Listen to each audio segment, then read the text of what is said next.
d'Amadou Seck Ndiaye.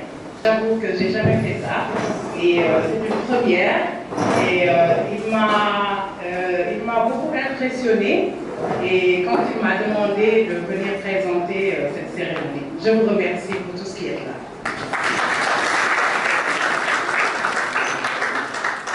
Alors, nous allons sans tarder passer le micro à M. Abdoulaye Diallo, directeur de l'Armatan Sénégal. Monsieur Diallo, s'il vous plaît.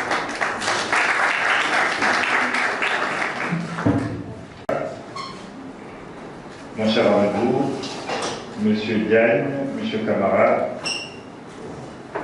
Madame Fall, la maman de Amadou, tous les membres de la famille d'Amadou, les amis d'Amadou, les enseignants d'Amadou, les amis de la presse, honorable invité qui est venu pour prendre part à ce moment d'échange.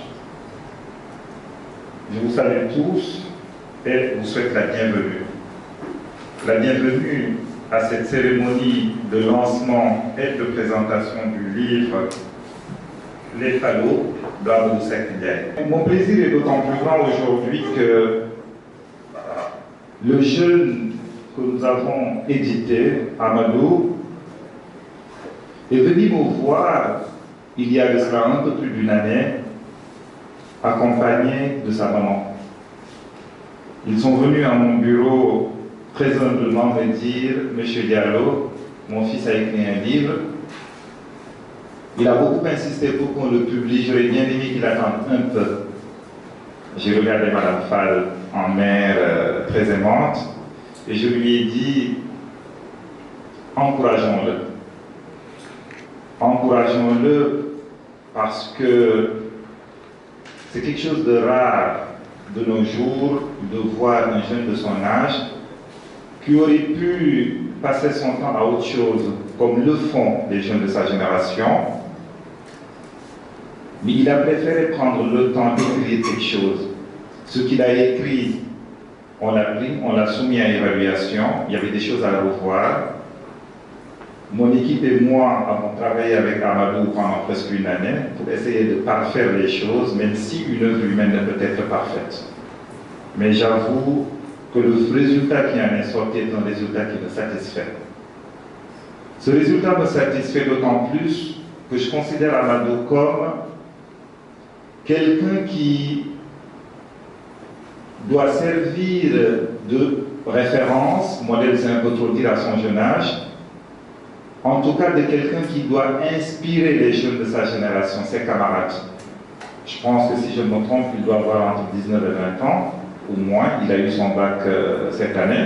Encourageons-le parce que c'est quelque chose de rare de nos jours de voir un jeune de son âge qui aurait pu passer son temps à autre chose, comme le font les jeunes de sa génération, mais il a préféré prendre le temps d'écrire quelque chose. Ce qu'il a écrit, on l'a pris, on l'a soumis à évaluation, il y avait des choses à revoir. Mon équipe et moi avons travaillé avec Amadou pendant presque une année pour essayer de parfaire les choses, même si une œuvre humaine ne peut être parfaite. Mais j'avoue que le résultat qui en est sorti est un résultat qui me satisfait. Et quand j'ai vu Amadou venir me voir, je n'ai absolument pas du tout hésité, même si c'est un jeune qui a moins de 20 ans, à faire de mon mieux pour que son livre paraisse. Pourquoi? Parce que je considère que tout un chacun de nous a un plus à apporter à l'humanité. Et Amadou a commencé, et je vous invite tous, autant que vous êtes, à faire de même. L'écriture, on ne peut pas le faire si on ne lit pas. Et pour pouvoir bien écrire, il faut lire, et lire, pour le faire, il faut aller aux librairies, il faut aller aux bibliothèques. Et aujourd'hui, avec la libéralisation de l'Internet, avec tous vos téléphones, il vous est possible de télécharger gratuitement des ouvrages et de les lire. Lisez n'importe quoi, mais lisez. Le plus, quand vous aurez donné vos bac plus 5 ou vos bac plus 8, quand vous vous présenterez devant un entretien d'embauche, à diplôme égal, à compétence égale, la différence se fera au niveau de la culture générale, au niveau de votre capacité à extérioriser et à exprimer votre propos. Et en cela, celui qui lit le plus sera celui qui vous donnera le pion.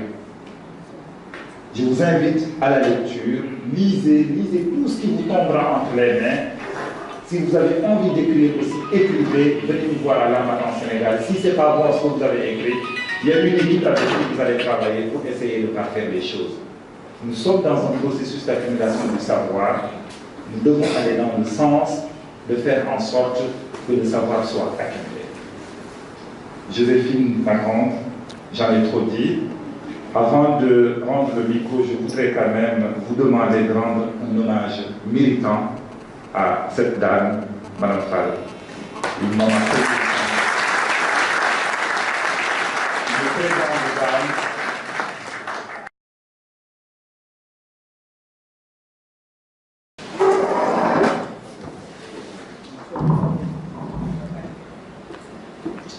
Mesdames, Messieurs, honorables invités, c'est un grand honneur pour moi d'avoir été choisi pour vous présenter l'auteur de cette prière, qu'on appelle familièrement et affectueusement Papa Ndiaye. Pour ceux qui sont ici présents dans cette salle, ils comprendront parfaitement ce que je dis. Nous avons grandi avec lui, on a vu grandir de belles livres, et personne ne passe par son nom qu'il a hérité de son arrière-grand-père.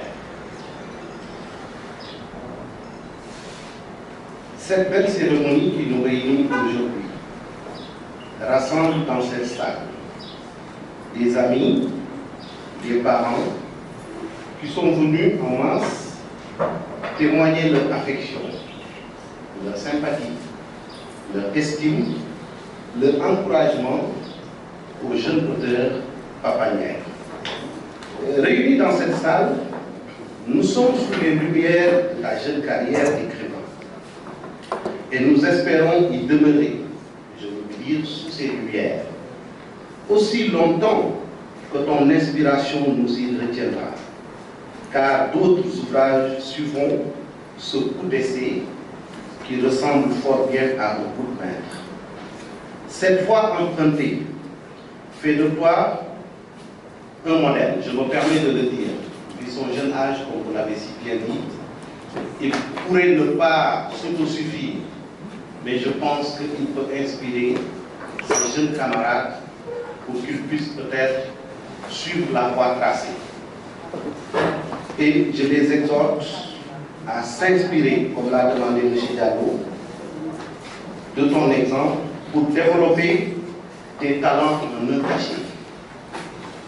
Ton environnement familial, ainsi que les valeurs socio-culturelles de ton milieu, constituent pour toi une source intarissable d'inspiration.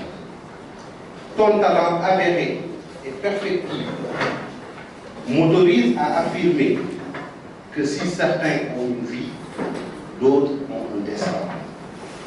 Et sans te jeter des fleurs, tu arpentes les sentiers qui feront de toi un immortel. Ceux qui sont dans le milieu de la littérature comprendront à travers le mot immortel ce que je veux dire. Parce que quand on écrit, l'objectif final, c'est peut-être un aboutissement consistant peut-être pour nous à être admis au niveau de la République française, comme l'a été notre ancien président de la République, Léopold Sédar Senghor.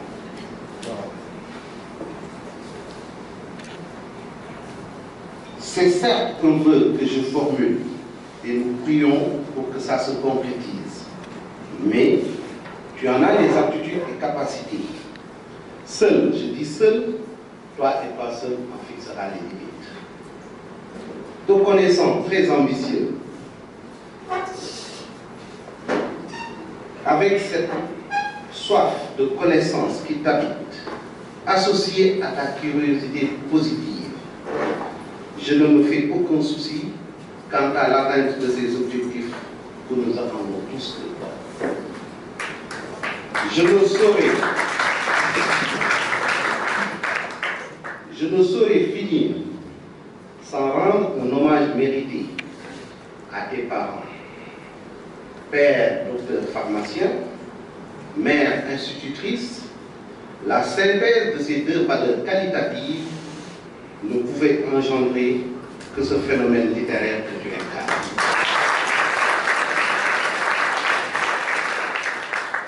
Merci d'exister, papa, que nos prières t'accompagnent et que le Seigneur te garde.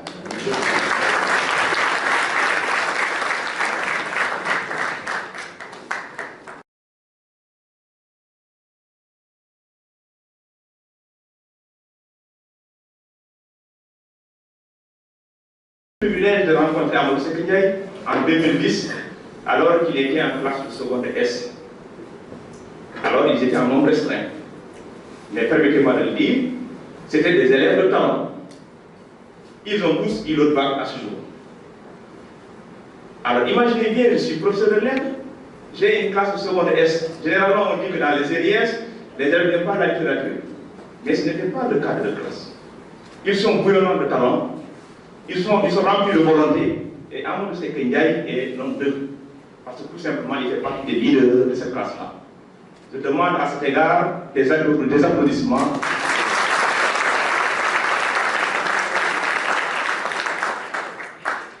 Alors, en venant à cette cérémonie, j'avais voulu préparer quelque chose par écrit. Mais je me suis dit que puisqu'il s'agit de témoignage, je pourrais le faire directement. Amadou Seck Ndiaye, c'était cet élève qui vient à l'heure et qui le premier entre en classe et le dernier à sortir. Pourquoi? Parce qu'il vient toujours à la table du professeur pour lui demander des conseils, pour demander des éclaircissements sur un sujet qui a été traité en classe, alors pour des prolongations par rapport à ce même sujet-là. Amadou Seck Ndiaye, c'est l'élève qui, lorsque la classe est en panne d'idées, s'efforce d'en susciter justement pour nourrir la réflexion. Amadou Seck Ndiaye, c'est l'élève volontaire qui prend la parole ou qui, lorsqu'on lui donne des exercices, se présente au tableau volontairement pour pouvoir partager avec ses camarades et le professeur ce qu'il a eu à faire. Et donc, je dirais tout simplement que Amadou Seck Ndiaye est un élève modèle. Je vais raconter une petite anecdote à son sujet, parce que l'ouvrage qu'il a produit ne me surprend pas. Pourquoi? Parce qu'il a été un petit peu supérieur à la majorité. Alors, Amadou Seck Ndiaye, lorsque nous faisions les méthodologies de dissertation ou de commentaire, généralement je demande à mes élèves, je demande 3 élèves ou 4, d'aller au tableau pour qu'on puisse partager leur expérience s'ils ont compris la méthodologie. Alors, aux 3 ou 4 élèves que nous avons envoyés souvent au tableau, Amadou Seck Ndiaye avait une introduction qui dépasse tout le temps ses camarades. Si le tableau est divisé en 4 parties, lui il remplit sa partie. Et souvent il déborde. Et cela se reflète également lorsque j'avais à corriger son devoir de dissertation, sa copie de dissertation ou de commentaire. Généralement, il fait une page ou bien une demi-page pour l'introduction. Alors cela est dû à des raisons. La première, c'est qu'il écrit gros, qui est un caractère de générosité. Mais deuxièmement, c'est parce qu'il est bouillonnant d'idées. Alors, les 4 ou 3 sous-parties que nous demandons dans une introduction, il les fait très bien. Mais souvent, rempli d'idées, il déborde. Et depuis lors, j'ai décelé en lui les germes d'un futur grand écrivain, les germes d'un poète, et je crois qu'il est en train de le confirmer aujourd'hui. Alors, Amadou Seck Ndiaye, parler de lui, ne s'arrête pas seulement en classe. Ce n'est pas un élève que l'on retrouve en classe et on ne sait pas de lui. Amadou Seck Ndiaye, vous allez dans les couloirs. À la sortie de l'école, à la porte, Amadou Seck Ndiaye vous arrête. Vous rentrez à la maison, il vous appelle. Voilà. C'est pour demander conseil. D'accord? Pour demander conseil, pour pouvoir discuter avec le professeur. Et souvent, il a la magie de dire des mots qui vont droit au cœur. C'est pourquoi il fait partie des élèves qui m'ont particulièrement marqué. Je ne l'oublierai pas de sitôt. Alors, Amadou Seck Ndiaye, ce n'est pas seulement cette dimension-là, parce que tantôt je disais qu'il était le premier à aller au tableau, et comme l'a dit aussi son présentateur M. Sall, en seconde déjà, Amadou Seck Ndiaye me talonnait au sujet de quelques poèmes. Et il se portait volontaire pour réciter comme on le fait dans les 45. Il se propose d'aller au tableau pour faire une récitation. Pas que. Alors, peut-être il y a des élèves qui le font, mais en série S, c'est rare. Il est rare de voir cela dans les séries S. Alors, la seconde une fois que nous avons dépassé la seconde S, en première, aux 3 premiers trimestres, Amadou Seck Ndiaye vient à ma table pour me dire, monsieur, j'ai commencé à écrire. Est-ce que je peux vous montrer mes poèmes?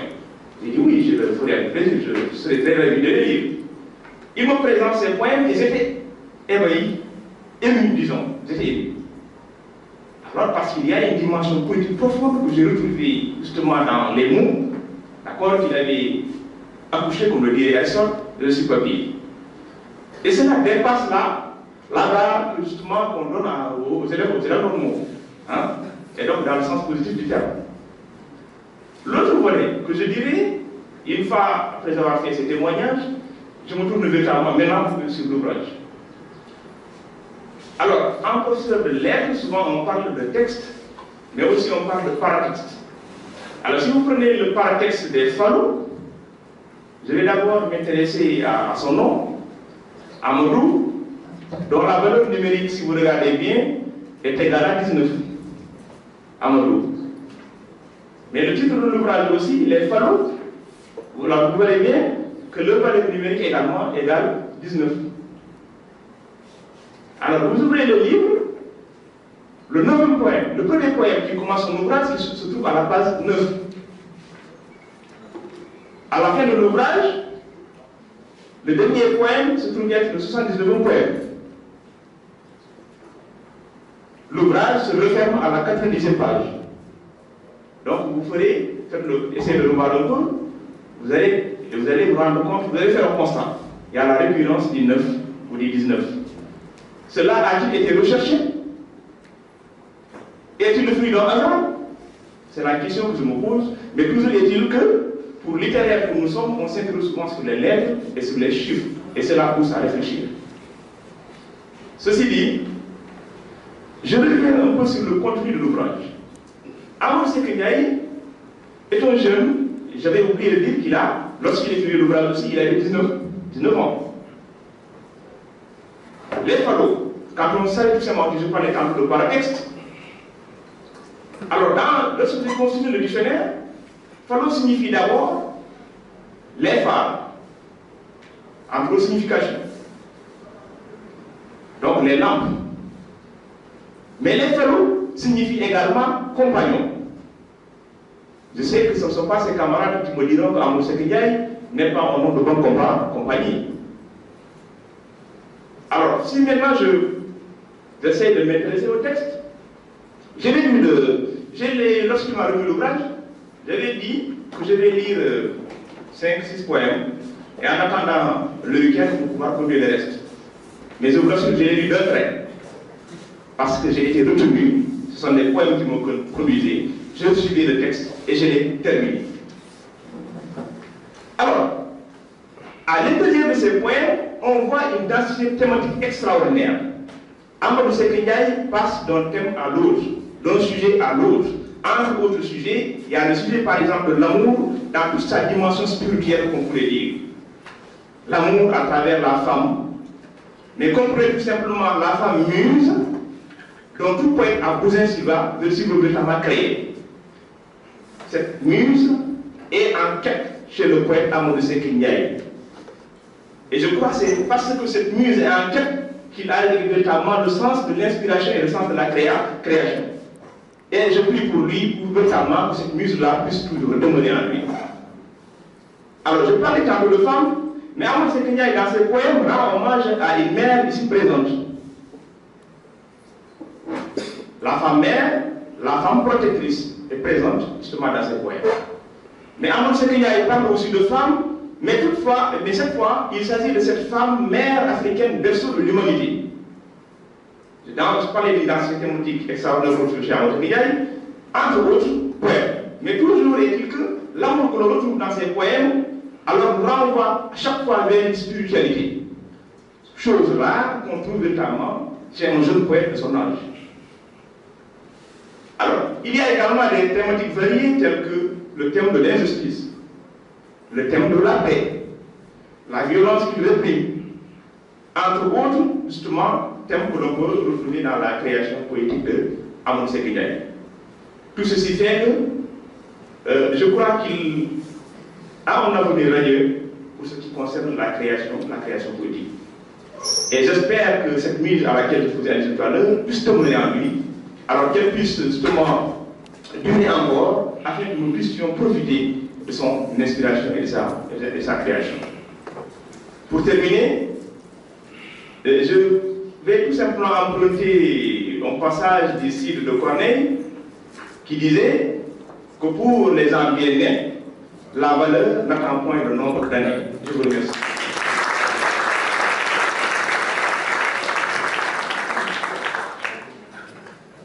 J'avoue que moi aussi, je connais Amadou Seck Ndiaye que depuis quelques mois. Je fais un peu de pub à ma télévision parce que je l'avais invité à TFM dans la rubrique de la matinale. Mais c'est vrai qu'aussi il est resté scotché parce qu'il m'a passé plusieurs coups de fil après. Ça n'arrive pas tous les jours. Et puis après un matin il m'a appelé, voilà, je présente mon ouvrage et je voudrais que tu présentes cet ouvrage pour moi. Donc je pense que c'est quelqu'un de vraiment humain et je salue sa grande œuvre. Chers invités, je ne garderai pas la parole trop longtemps parce que M. Camara, à ce qu'il semble, a déjà dit l'essentiel. Cependant, je ne peux m'empêcher d'ajouter simplement quelque chose. D'abord, un témoignage par rapport à Amadou Seck Ndiaye, qui effectivement, moi aussi, m'a beaucoup marqué. Notre premier contact remonte à sa classe de première. Et c'est M. Ndiaye qui me l'a présenté. Je n'avais pas de classe de S. Je n'avais que des terminales L. Mais en première S déjà, M. Ndiaye me le présente comme un élève qui s'intéresse à la poésie et qui est en terminale S et qui présente réellement un bon profil de littéraire et qui peut-être n'était pas véritablement dans la série Louis de Verre. Notre premier contact fut très fructueux, puisqu'à partir de ce moment, j'ai découvert en lui quelqu'un qui avait un potentiel énorme et qui ne demandait qu'à être encadré pour éclore. Et depuis ce jour, nous ne nous sommes jamais quittés. À tout moment, c'est quelqu'un qui vous appelle, qui s'intéresse à ce que vous faites et qui bien souvent cherche également à être appuyé, à être orienté pour arriver justement à ce qu'il vient de publier, notamment les femmes. En classe de terminale, effectivement au premier devoir je vais donner 5. Et justement cela, non pas parce qu'en réalité il n'avait pas compris ce qu'on demandait de faire, mais simplement parce que c'était le poète qui s'exprimait, mais ce n'était pas l'élève qui s'exprimait. Mais j'avais décelé en lui véritablement les prémices d'un talent précoce qui méritait réellement d'être encadré. Et c'est la raison pour laquelle depuis ce jour, je n'ai ménagé aucun effort pour qu'en réalité nous puissions réaliser quelque chose de grand avec lui. Et il est en train de le faire à travers justement cette publication. Victor Hugo disait, je veux être Chateaubriand ou rien. Amadou Seck Ndiaye voulait dire qu'il voudrait être n'importe quel autre poète parce que réellement il en a le talent. Il n'y a pas à se faire des limites parce que véritablement c'est un talent simplement qu'on vient de découvrir mais qui est grandiose, un talent qui est énorme. Il faudra justement qu'il le sache mais que également en tant que professeur de lettres qu'on puisse en témoigner. Quant à l'œuvre, je reviendrai simplement un peu sur le titre, Les Fallous. À lire justement l'ouvrage et à m'en arrêter simplement au titre, cela me rappelle ces illuminations du poète, dépositaire d'un œil de lumière, comme dit Tristan Corbière, et qui lui permettent justement d'entrevoir ce qui reste imperceptible aux autres hommes. L'homme ordinaire regarde la réalité d'un œil ordinaire. Le poète pose sur les choses un regard interrogateur. un regard inquisiteur. Et c'est justement ce regard inquisiteur, venu d'un œil de lumière, que justement Amadou Seck Ndiaye pose sur la réalité sociale, politique, religieuse de son temps. Et c'est la raison pour laquelle ceci me permet tout simplement d'entrer dans le livre et de voir tout simplement que le premier poème parle tout simplement de l'amour. Et justement, M. Camara vient de le rappeler, l'amour qu'il idéalise, cet amour, c'est l'amour de la femme de manière générale, c'est l'amour de la mère, mais c'est également l'amour de l'Afrique, mais également c'est l'amour de son pays, le Sénégal. Vous y trouverez un poème, La Marche républicaine. Ce poème m'a beaucoup impressionné, m'a beaucoup plu. Et cela parce que cela nous permet simplement de comprendre qu'en réalité, voilà un jeune, très jeune d'ailleurs pour être poète, mais qui en réalité a une pensée jamais lasse, mais également une pensée assez responsable pour justement se prononcer sur les problèmes contemporains, sur les drames de son temps. Et cela fait la valeur des grands poètes. Bien souvent, Denis Diderot disait: quand verra-t-on naître des poètes? Et il répondit: ce sera après les temps de désastre et de grands malheurs. Il répondit, je vous répète, ce sera après les temps de désastre et de grands malheurs. Donc le vrai poète est simplement celui qui s'intéresse à l'actualité de son temps, celui qui s'intéresse justement à l'actualité de son œuvre. Et Amadou Seck Ndiaye fait partie justement de ceux-là qui en réalité pensent que écrire c'est une chose, mais écrire pour l'utilité c'en est une autre. Et justement son œuvre est une œuvre profondément utilitaire. Et cela parce qu'il s'intéresse justement à ce qui intéresse tous les jeunes de son âge, mais également il s'intéresse à des problèmes beaucoup plus grands, à des problèmes beaucoup plus importants, notamment le destin de l'Afrique, notamment le destin de son pays. Au-delà de ceci, quelque chose m'a également beaucoup frappé, et cela ne me surprend pas finalement, puisque M. Diaby qui le présentait nous a dit qu'en réalité il venait de Touba la Sainte, et justement je comprends désormais pourquoi est-ce que dans son œuvre, la religion tient une place prépondérante. En réalité, beaucoup de poèmes font allusion à la religion, et souvent, c'est une foi constamment renouvelée que l'on retrouve justement dans son ouvrage. Et à chaque fois, je me plais à relire les poèmes où il dit tout simplement au bon Dieu: renouvelle ma foi. Et ceci parce qu'en réalité, de tout temps, j'ai vu en lui quelqu'un qui véritablement tenait, ou en tout cas s'imprégner en profondeur des valeurs religieuses. Et justement, son comportement en classe et dans la vie de tous les jours le confirme tous les jours. Et justement, je ne pourrais terminer sans pour autant faire allusion également à cet autre poème qui ferme le poème, qui ferme justement le recueil, c'est l'unicité. Et là, c'est un poème dédié finalement à Dieu, toujours pour rester dans le cadre de la religion. Cela me permet simplement de comprendre que voilà quelqu'un qui, jeune, vivant dans un monde avec tous les problèmes que l'on connaît, avec tous les moyens de déperdition que l'on connaît, mais qui reste arc-bouté justement à cette religion à laquelle il tient autant et qui véritablement, certainement, viendrait de ses parents.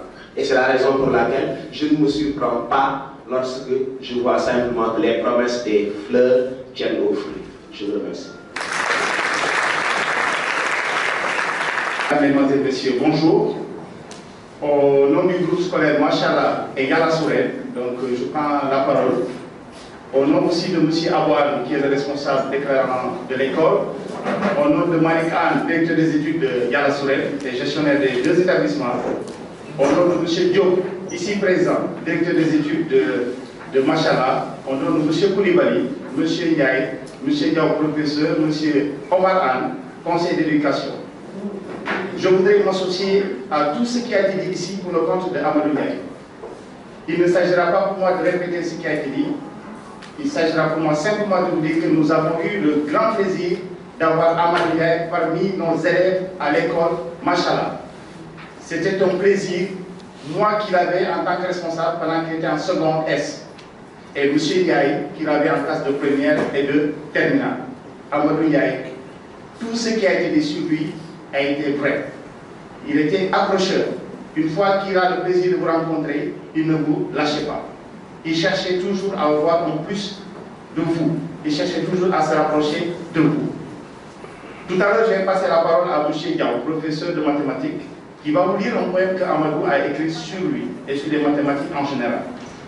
Alors, pour ne pas tirer en longueur, je voudrais justement dire, ou lire une partie de ce que Amadou a écrit, où vous parliez de nouveau-né. C'est vrai, vous êtes un nouveau-né dans le domaine de la littérature, dans le domaine de la poésie, mais vous avez écrit « Je veux grandir sans faillir ». Vous avez écrit « Je veux grandir pour servir ». Amadou, tu as écrit « Je veux grandir pour réussir ». Je veux grandir pour un peuple, je veux grandir pour un but, je veux grandir pour une foi. Amadou Ndiaye.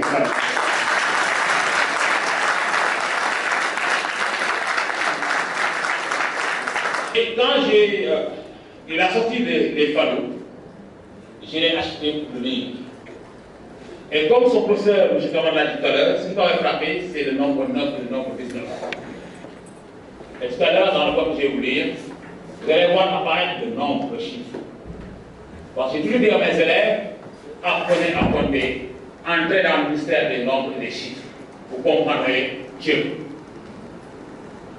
Le nombre 9 représente la foi. Ça donc ne tombe pas dans ce recueil de poèmes. La foi occupe une place fondamentale. Et si un jeune de son âge comprend la foi très tôt, il faut remercier ses deux parents, sa mère et son père. Sans la foi, on ne peut rien construire dans l'humanité. Et dans l'ordre des chiffres, le 0 et le 9 représentent la foi. C'est pour cela, dans la preuve de la multiplication, 0 égale à 9. 0 est l'alpha et l'oméga. La foi est au début et à la fin de toutes choses.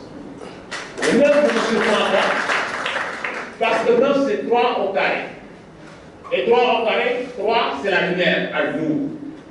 Allahu. Allah, Al-Nour. La lumière. 2 c'est la création.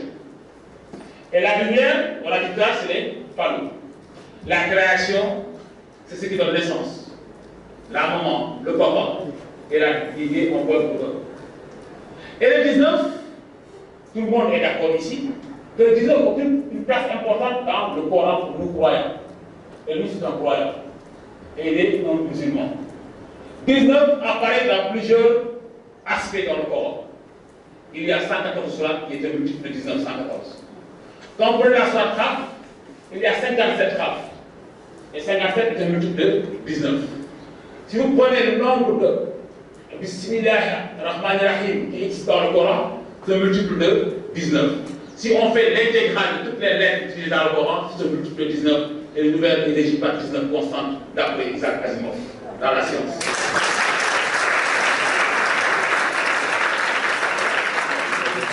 Si vous prenez le nombre de poèmes, il y a 79 poèmes. C'est la page 9 jusqu'à la page 87. 79, le 9 revient. Toujours la lumière et la création. Et le 7. Le 7, c'est la volonté. Le 7, c'est la volonté. Si 6 représente la puissance, 7 représente la volonté. Et cette volonté est en Amadou Seck Ndiaye. Il avait une volonté, quand il était avec moi, de rester là et de suivre le cours de mathématiques, sachant que, à la fin, au devoir, il n'aura pas plus de 5. Il avait la volonté.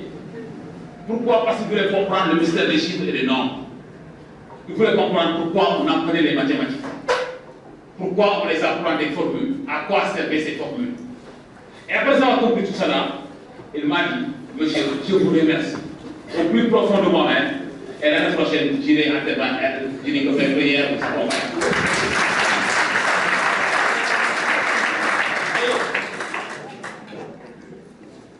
Là, à ma grande surprise, je vous assure, chers invités, je ne m'attendais pas à ce qu'un élève me fasse un tel talent. Et surtout venant d'un élève qui a eu un bac L et moi je suis professeur de mathématiques, qui vit que pour les mathématiques dans ma vie. Et quand il a fait ce poème, je me suis dit que pour moi, voilà le plus beau cadeau qu'un enseignant peut espérer recevoir durant sa carrière. Et ce plus beau cadeau, et qui restera toujours pour moi le plus beau cadeau de ma vie, et là je prends la salle en témoin, à mon Seck Ndiaye, c'est vous qui me l'avez donné.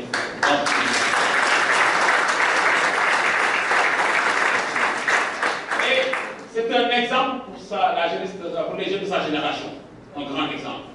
Et dans ce recueil de poèmes, il a dit quelque chose, je veux grandir pour servir. Et ça me rappelle ce que Kennedy avait dit. Ne demandez jamais ce que l'État peut faire pour vous, ne demandez ce que vous pouvez faire pour votre État. M. Salah s'est bien dit. C'est ça le combat de la jeunesse.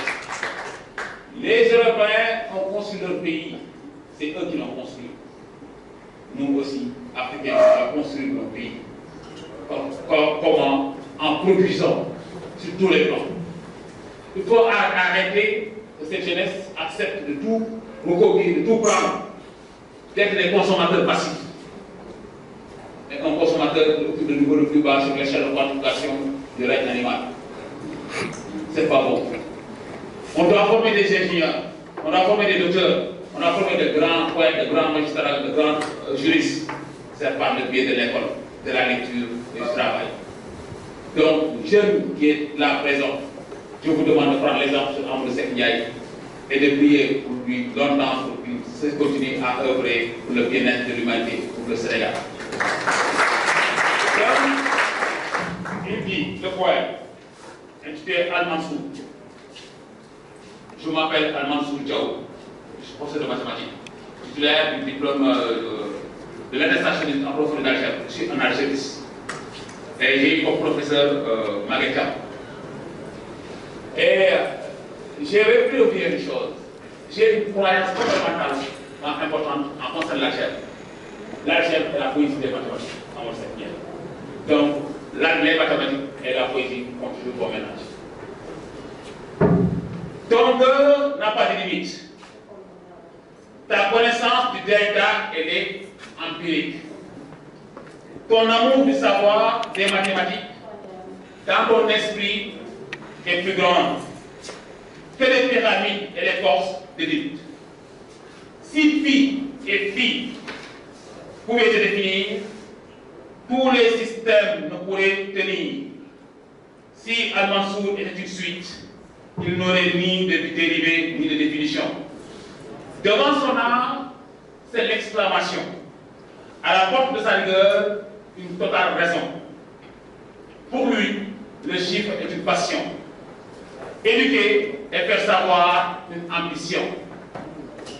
1157 et 1157 font son esprit. C'est sans doute l'être pi. 57, je vous dis 57 comme nombre. 1,57 et 1,57 font son esprit. C'est sans doute l'être pi. 29 et poussière font sa lumière. C'est l'homme de la vitesse lumière. Le nombre d'or plus 1 égale au carré du nombre d'or.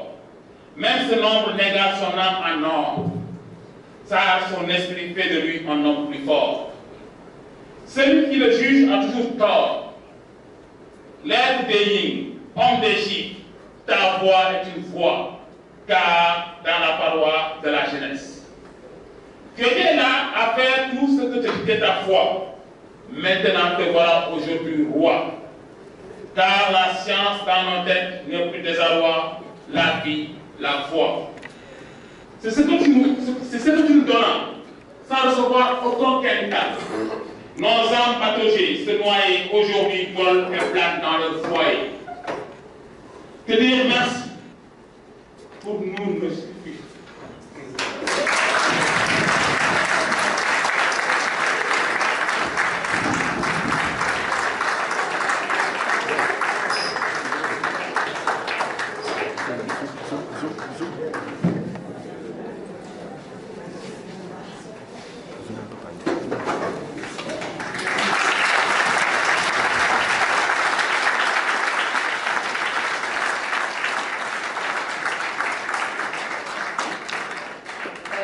Je pense que le professeur m'a fait des